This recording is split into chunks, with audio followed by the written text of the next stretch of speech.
That's Estella Kirk. Someone I'm not right here on V180. You're with Leah and the girls upstairs. We've got Grace. Hello. Grace and Gwen. Hi. Great to have you guys in the studio with me on this fine Tuesday. Now, over the weekend, Grace, we went and saw the Oppenheimer. The second part of the Barbieheimer saga. We did. We saw it. So excited. Oh, yes. The big kapow pow movie. Yes. Oppenheimer? I know. Oppenheimer? Oppie?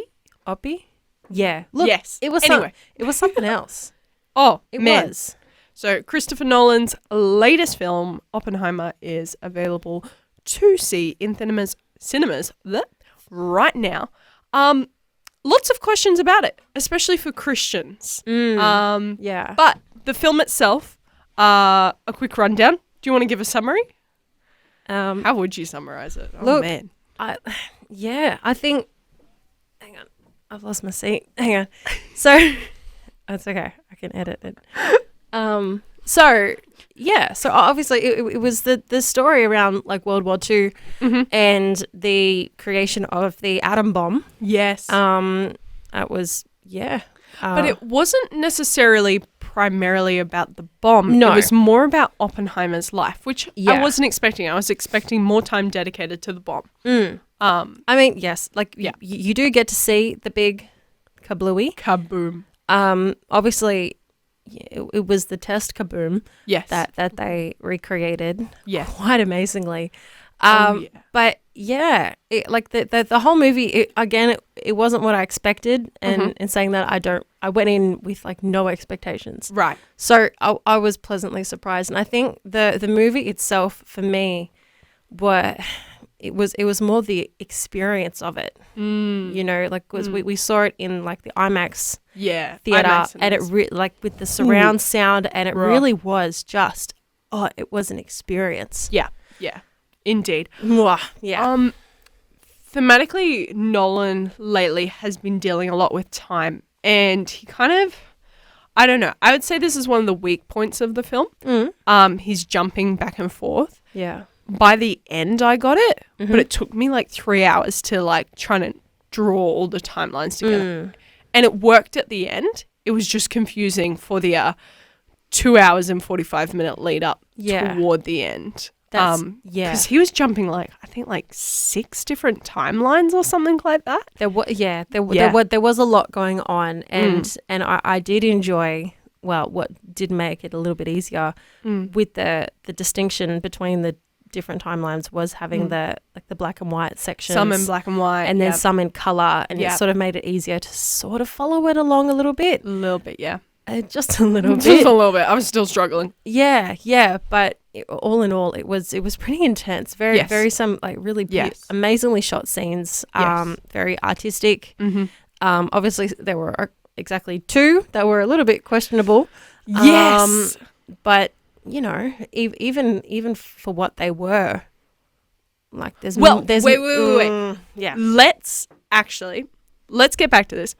Maybe perhaps we'll talk about it a little bit more in depth. We'll upload that conversation for you guys online. For y'all listening on radio, however, maybe we'll jump back into it. We are going to get into that a little bit deeper next, with Leah and the girls upstairs here on V180 talking about Oppenheimer. That's brand new from Richland and Montel Jordan. Knocked it out. You're with Leah and the girls upstairs, joining you for... Sorry. Just finding the best spots. Yeah, that's all right. Well, you're here on V180 and we're chatting about the second part of the Barbieheimer. Mm-hmm. Yeah. Barbieheimer. Yeah, look, I give up. Barbieheimer, yes. There we go. Because we all saw Barbie last week. And then we saw... It is what it is. And then we made our way back to the cinema and got into Oppenheimer over the weekend, which, I mean, wow. Whoa. Yeah. Heavy. Wow. Heavy. Yeah. Bro. I think it will be a good, probably, everyone's saying it will probably be one of the best films of the year. Like I a agree. solid like Best Picture nomination. Yeah. And I say that because I'm one of those randoms who still watches the Oscars occasionally. Wow. I know. I'm weird like that. It okay though. But like the movie itself, as we said before, like it definitely wasn't what I was expecting. But then I wasn't really expecting anything, and so it was certainly an experience. Yes. and a Definitely go half. and see it on VMAX, IMAX, the best kind of screens and sound design that you can find. It is worth paying that little bit extra or trying to find that weirder time for it because, man, I thought my ears were going to explode. Yeah, I thought I was having a brain aneurysm at one point, bro. yeah, but the movie was designed to be experienced with the surround sound and everything like that. But I do want to get into the Christian elements around that movie because that's what we do. Because there were exactly two rather questionable adult scenes that were a bit of a risky move for Christopher Nolan. Yes. Because I believe he said that he's never made movies. No, he's never done saucy scenes like that before. And everyone was freaking out in advance. Some people were saying it's going to be 15 minutes long and there's this and then there's that. And I was genuinely planning like toilet breaks around these scenes. And they came and I was like, all right, I'm going. And then I come back and I've missed several scenes. Yeah, because I mean, it was not the drama I was expecting it to be. However, still, yes. Did it need them? Probably not.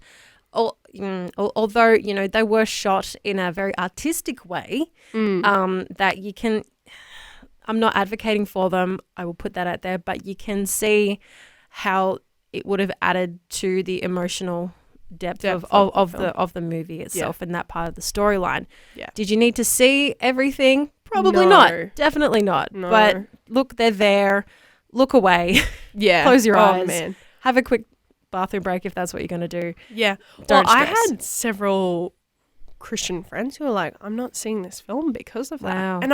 And I totally understand why. Yeah. I'm like, actually, to be honest, that's totally fair because they are pretty in your face and it's quite abrupt when they come up. Like, prepare yourself because it's literally just a second and it's right there in your face. Yeah. And you're like, whoa. But then, as soon as it's in your face, it's just as quickly out of your face too. I know, it's so odd. They don't linger for too long in there. Yeah.